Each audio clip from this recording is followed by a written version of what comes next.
బులెటిన్లో breaking news చూస్తున్నాం. తెలంగాణలో సంచలనం సృష్టించిన ఫోన్ ట్యాపింగ్ కేసులో కీలక పరిణామం చోటు చేసుకుంది. ఈ కేసులో అరెస్ట్ అయిన డీఎస్పీ ప్రణీత్ రావుకు బెయిల్ మంజూరు చేసింది. షరతులతో కూడిన బెయిల్ మంజూరు చేసింది నాంపల్లి సెషన్స్ కోర్టు. ₹1,00,000తో పాటు 2 పూచీకత్తులు సమర్పించాలని న్యాయస్థానం ఆదేశించింది. అలాగే పోలీసుల విచారణకు సహకరించాలని న్యాయస్థానం స్పష్టం చేసింది.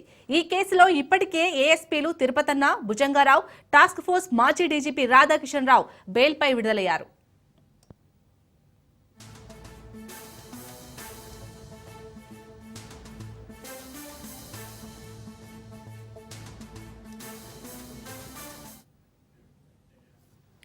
ఫోన్ ట్యాపింగ్ వ్యవహారంలో A2 నిందితుడిగా ఉన్న డీఎస్పీ ప్రణీత్ రావుకు బెయిల్ మంజూరు చేసినట్టుగా తెలుస్తుంది. ఈ అంశంపై పూర్తి డీటెయిల్స్ మా ప్రతినిధి పవన్ అందిస్తారు. పవన్, A2 నిందితుడికి షరతులతో కూడిన బెయిల్ రావడాన్ని మనం ఎలా చూడొచ్చు? అప్డేట్స్ ఏంటి?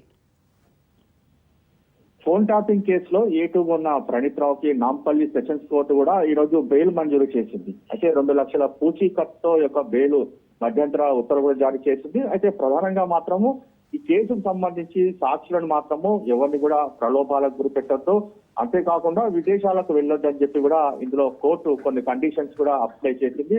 అంతేకాకుండా విచారణకు మాత్రము అధికారులకు సహకరించాలి, ఎప్పుడు పిలిచినా అధికారుల వద్ద హాజరు కావాలి, కేసుకు సంబంధించి విచారణలో సహకరించాలని చెప్పి కూడా కోర్టు ఆదేశాలు కూడా జారీ చేసింది. అయితే ఇప్పటికీ కేసులో సంబంధించి చూస్తే మాత్రము రాధాకిషన్ రావు కావచ్చు, తిరుపతన్న, భుజంగరావు వీళ్ళంతా కూడా ఇప్పటికే బెయిల్ వచ్చింది, బెయిల్ పైన బయట ఉన్నారు. అయితే ఈ కేసులో మాత్రం A2గా ఉన్న ప్రణీత్ రావుకి ఈ రోజు కోర్టు బెయిల్ మంజూరు చేసింది. అయితే ఇందులో ప్రధానంగా చూస్తే A1గా ఉన్న ప్రభాకర్ రావు మాత్రం ఇంకా అమెరికాలోనే ఉన్నారు. అతన్ని విచారిస్తే మాత్రం ఇంకా ఈ కేసుకు సంబంధించి అనేక కీలకమైన ఆధారాలు కూడా లభించే అవకాశం ఉంటుందనేది మాత్రము ప్రధానంగా ఇటు పోలీసులు కూడా భావిస్తున్నారు. అయితే A2కి ప్రణీత్ రావుకు బెయిల్ రావడము, అయితే ఇంకా A1గా ఉన్న ప్రభాకర్ కూడా బెయిల్ ఇప్పటికే పిటిషన్ కూడా వేశారు. అయితే దానిపైన ఇంకా దీనికి సంబంధించిన ఆర్గ్యుమెంట్స్ కూడా కొనసాగే అవకాశం ఉంది.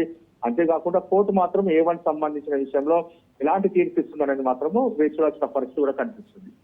కానీ పవన్, ఇప్పుడు బెయిల్ వచ్చింది కాబట్టి ఈ కేసు అనేది ఇంకా కీలక మలుపు తిరిగే ఛాన్స్ ఉంది కదా?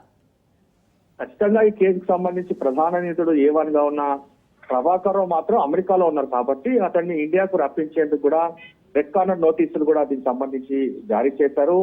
అమెరికా సంబంధించిన అధికారులతో కూడా ఇక్కడ సంబంధించిన భారతదేశం సంబంధించి రాయబార అధికారులు కూడా మాట్లాడుతున్నారు. అయితే ప్రభాకర్ రావు మాత్రము ఇండియాకు రప్పించిన దాని తర్వాత ఫోన్ ట్యాపింగ్ కేసు సంబంధించి మాత్రము ప్రధానంగా అతని చుట్టే జరుగుతుంది కాబట్టి అతను విచారిస్తే ఇంకా చాలా విషయాలు కూడా ఉంటాయి.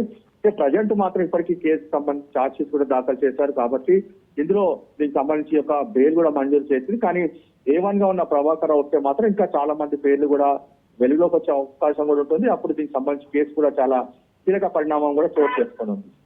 Right, thank you Pawan.